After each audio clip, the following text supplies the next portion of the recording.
Kamakailan lang ay dumating na sa bansa ang lahat ng Miguel Malvar class frigates na pinaka-advanced at pinaka-latest na warship sa armada ng Philippine Navy at gumastos ang gobyerno ng tumataginting na 28 billion pesos para dito sa ilalim ng Horizon 2 ng AFP Modernization Program. Gawa ito ng South Korean shipbuilding company na Hyundai Heavy Industries at ito rin ang pinaka-armadong vessel sa ngayon ng Pilipinas dahil armado ito ng iba't ibang surface-to-air missiles, anti-ship missiles, isang close-in weapon system na kung tawagin ay Aselsan Gokdenez na pinakauna sa history ng ating Navy. Maliban sa Miguel Malvar frigates, ang Hyundai Heavy Industries din ang gumawa ng ating kauna-unahang brand new na modernong frigates na kung tawagin ay mga Rizal class frigates na nagkakahalaga naman ng nasa 16 billion pesos at ang 6 na Raha Sulaiman class offshore patrol vessels na nagkakahalaga naman ng nasa 30 billion pesos.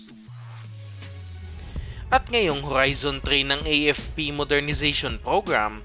naglaan ang ating bansa ng nasa lagpas 43 billion pesos para naman sa pagbili ng 2 bagong warships para sa ating Navy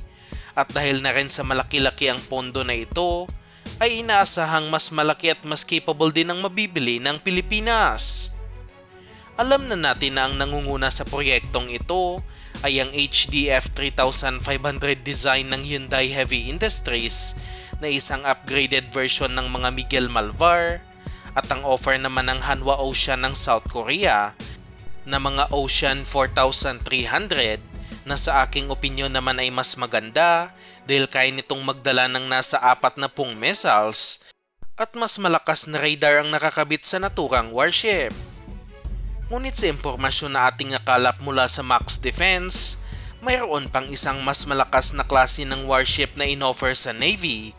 at ito ang Defense and Intervention Frigate o FDI Frigate na inoffer naman ng French Defense and Shipbuilding Company na Naval Group at ibang iba talaga ito sa mga inoffer para sa ating bansa. Ang FDI Frigate ang pinakabagong disenyong warship ng bansang France at sinasabing mas advanced ang teknolohiya nito tulad ng sensors at radars kumpara sa kanilang FREMM Multipurpose Frigate na kanilang pinakamabentang klase ng warship. Ayon sa Max Defense, isang warship lang umano ang kayang mabiling FDI frigate sa budget ng Pilipinas na nasa 43 billion pesos dahil na rin sa mas upgraded talaga ang dala nitong weapon system at hindi rin basta-basta ang radars at sensors nito kaya hindi natin alam kung mapipili ba ito ng Philippine Navy. Mas accurate ang 4D AESA radar ng FDI frigate at mas malakas ang detection ng aerial targets kaya may kukonsidera na rin itong isang anti-air warfare frigate. Dagdagan pa ito ng nasa 24 na anti-air missiles na dala nito, kaya hindi basta-basta makakalusot ang mga missiles at kalabang aircraft. May dala-dala din naman na mga anti-air missiles ang ating Miguel Malvar, ngunit ang dala nito na Mika missiles ay may range lamang ng nasa 20 kilometers. Samantalang ang dala-dala namang Aster 30 anti-air missile ng FDI frigate ay may range na umaabot sa 150 kilometers, kaya napakalayo talaga ng capability ng 2 warships. Mayroon din namang upgraded version ng ating Mika missiles na kung tawagin ay Mika NG na doble naman ang range ng nasa 40 kilometers na mas magpapaganda ng anti-air capability ng Miguel Malvar frigates. Kaya din namang mag-offer ng Hyundai ng South Korea ng mas magagandang klase pa ng warships dahil kaya nga nilang gumawa ng Sejong the Great class destroyer na mayroong Aegis combat system mula sa Amerika at kayang magdala ng aabot sa 144 missiles at may range yung ibang missiles nito na aabot sa 1,500 kilometers.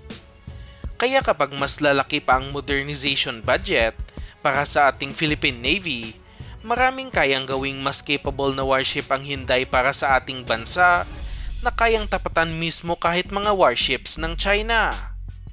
Umaasa tayo na ang kanilang mas upgraded na designs tulad na lang ng HDF 3800 frigate na kanilang inoffer sa Saudi Arabia ay kanila ding i-offer sa ating bansa na tinatayang kaya magdala ng aabot sa 40 missiles at mas maganda din ang disenyo nito. Pati na rin ang kanilang HDF 4000 frigate na kaya ding magdala ng 40 missiles at kasama dito ang katulad sa dalang Aster 30 anti-air missile ng FDI frigate ng bansang France na may range na umaabot sa 150 kilometers. Sa ngayon, kailangan lang talaga maging seryoso ng ating gobyerno sa pagpondo para sa AFP Modernization Program dahil kayang-kaya ng ating bansa na pondohan kahit daang bilyon para sa ating hukbong senatahan upang mapalakas na talaga ang pangdepensa ng Pilipinas, lalo na sa pinag-aagawang teritoryo sa West Philippine Sea.